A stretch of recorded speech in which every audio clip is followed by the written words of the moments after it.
Assalamualaikum warahmatullahi wabarakatuh. Halo teman-teman, kita ketemu lagi nih di pembahasan materi fikih. Kali ini kita akan membahas materi kelas 10 Madrasah Aliyah Sederajat mengenai jual beli. Sebelum kita beralih kepada materi, jangan lupa like, komen, dan subscribe ya. Yang pertama, kita akan membahas mengenai pengertian jual beli. Secara bahasa, bai berarti tukar-menukar sesuatu.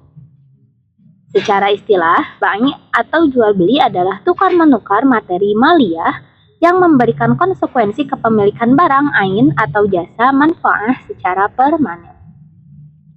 Adapun, salah satu dalil yang menjelaskan mengenai jual beli adalah terdapat di dalam Quran Surat Al-Baqarah ayat 275.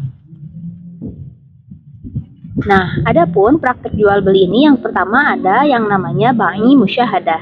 Bai musyahadah sendiri adalah jual beli komoditi atau ma'qud alaih yang dilihat secara langsung oleh pelaku transaksi. Batasan musyahadah bersifat relatif sesuai karakteristik komoditinya. Praktek jual beli yang selanjutnya adalah bai mausuf bizimah. Bai mausuf bizimah sendiri adalah transaksi jual beli dengan sistem tanggungan atau zimmah dan metode maklumnya melalui spesifikasi, kriteria, dan ukuran. Dan yang ketiga ada bai goib. Bai goib adalah jual beli komoditi yang tidak terlihat oleh kedua pelaku transaksi atau oleh salah satunya. Selanjutnya kita akan membahas mengenai hukum jual beli. Hukum jual beli yang pertama ini adalah wajib. Seperti halnya menjual makanan kepada orang yang akan mati jika tidak makan.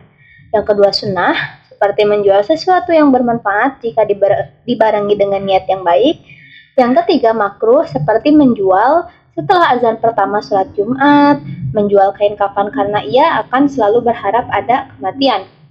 Selanjutnya ada hukum jual beli yaitu mubah, seperti menjual peralatan rumah jika tidak dibarengi niat yang baik. Dan yang terakhir, hukum jual beli adalah haram, seperti menjual setelah azan kedua sholat Jumat, menjual pedang kepada pembunuh, menjual anggur kepada orang yang diyakini akan menjadikannya khamar. Namun, praktik-praktik ini tetap sah secara hukum wadai. Selanjutnya, kita akan membahas mengenai struktur akad jual beli.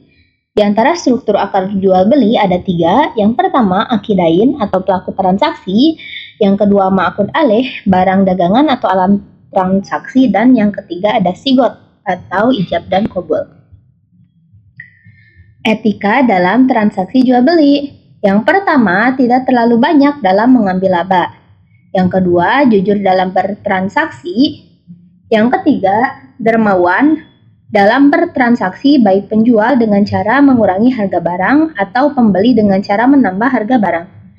Yang keempat, sunnah menjauhi sumpah walaupun jujur. Yang kelima, disunahkan memperbanyak sedekah sebagai pelebur dosa yang terjadi ketika transaksi. Dan yang terakhir, sunnah mencatat transaksi yang dilakukan dan jumlah piutang. Transaksi jual beli yang dilarang. Yang pertama ada ikhtikar atau menimbun. Menimbun sendiri adalah menimbun makanan pokok yang dibeli ketika waktu mahal untuk dijual kembali dengan harga yang lebih mahal setelah masyarakat sangat membutuhkan.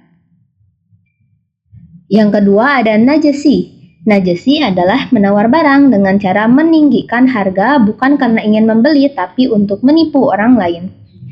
Yang ketiga ada saum ala as-saum, yaitu menawar atas tawaran orang lain. Yang keempat mengandung unsur membantu kemaksiatan. Setiap transaksi jual beli yang mengandung unsur membantu terwujudnya kemaksiatan adalah haram. Dan yang kelima adalah memisahkan antara ibu dan anak. Termasuk transaksi jual beli yang dilarang adalah memisahkan antara budak perempuan dan anaknya yang belum tamyiz, atau anak kecil yang belum bisa mandi, makan, dan minum sendiri dengan cara dijual atau diberikan kepada orang lain.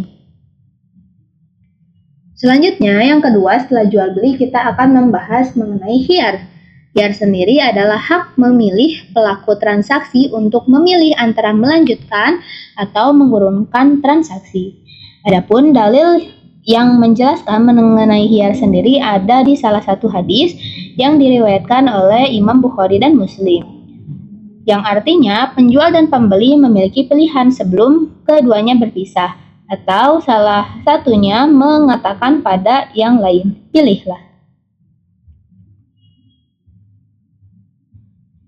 Klasifikasi hiyar. Yang pertama ada hiyar majelis, adalah hak atau wewenang pelaku transaksi untuk menentukan pilihan antara melangsungkan atau mengurungkan transaksi ketika kedua pelaku transaksi masih berada dalam masa hiyar majelis. Yang kedua ada hiyar syarat, adalah hak pelaku transaksi untuk memilih antara melangsungkan atau mengurungkan transaksi sesuai kesepakatan kedua belah pihak atas waktu yang telah ditentukan.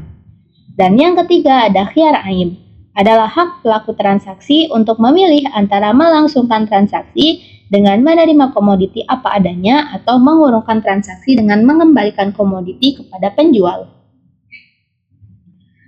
Selanjutnya kita akan membahas mengenai salam. Secara bahasa, salam artinya segera. Sedangkan secara istilah, salam adalah kontrak jual beli atas suatu barang dengan jumlah dan kualitas tertentu dengan sistem pembayaran dilakukan di muka. Sedangkan penyerahan barang diserahkan di kemudian hari sesuai dengan waktu yang telah disepakati.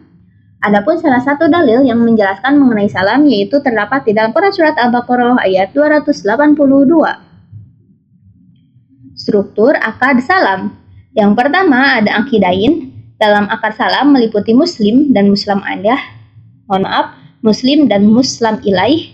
Yang kedua ros al-mal, adalah harga muslim fih yang harus dibayar di muka oleh pihak muslim. Dan yang ketiga ada muslim fih, adalah barang pesanan yang menjadi tanggungan atau zimmah pihak muslim ilaih. Al-hajru. Secara bahasa al-hajru artinya terlarang, tercegah atau terhalang. Al-hajru adalah sebuah bentuk pengekangan penggunaan harta dalam transaksi jual beli atau yang lain pada seseorang yang bermasalah. Sedangkan menurut istilah syara, al-hajru ialah tercegahnya seseorang untuk mengelola hartanya karena adanya hal-hal tertentu yang mengharuskan adanya pencegahan. Adapun dalil yang menjelaskan mengenai al-hajru diantaranya terdapat di dalam Quran Surat Al-Baqarah ayat 282. Pembagian al-hajru.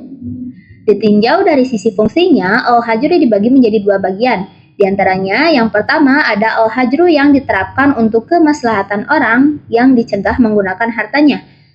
Mahjur alaih, seperti al-hajru pada anak kecil, orang gila, dan orang yang kurang akalnya. Yang kedua ada al-hajru yang diterapkan untuk kemaslahatan orang lain seperti al-hajru pada orang yang pailit, orang yang sakit parah, budak, orang yang murtad, dan orang yang menggadaikan. Tujuan al-hajru. Yang pertama, al-hajru atau mahjur dilakukan guna menjaga hak-hak orang lain. Dan yang kedua, mahjur dilakukan untuk menjaga hak-hak orang yang dimahjur itu sendiri. Pembagian mahjur alaih. Yang pertama ada anak kecil, yang kedua orang gila, yang ketiga orang yang kurang akalnya, yang keempat orang yang pailit, yang kelima orang yang sakit parah, yang keenam, budak yang tidak mendapat izin berdagang dari tuannya. Yang ketujuh, orang yang menggadaikan. Yang kedelapan, orang murtad. Dan yang terakhir adalah wanita yang bersuami. Hikmah al-hajru. Hikmah al-hajru diantaranya adalah syara menginginkan agar tidak ada pihak yang dirugikan atau merugikan orang lain. Apabila ada anak kecil, orang gila, dungu, dan pemboros distatuskan mahjur alaih, maka hal itu semata-mata untuk menjaga kemaslahatan diri orang yang bersangkutan, agar segala kegiatan muamalah yang mereka lakukan tidak sampai ditipu oleh orang lain. Baik, cukup sekian pembahasan kita pada materi kali ini. Semoga bermanfaat. Mohon maaf apabila ada kesalahan. See you and thank you. Don't forget to like, comment, and subscribe. Assalamualaikum warahmatullahi wabarakatuh.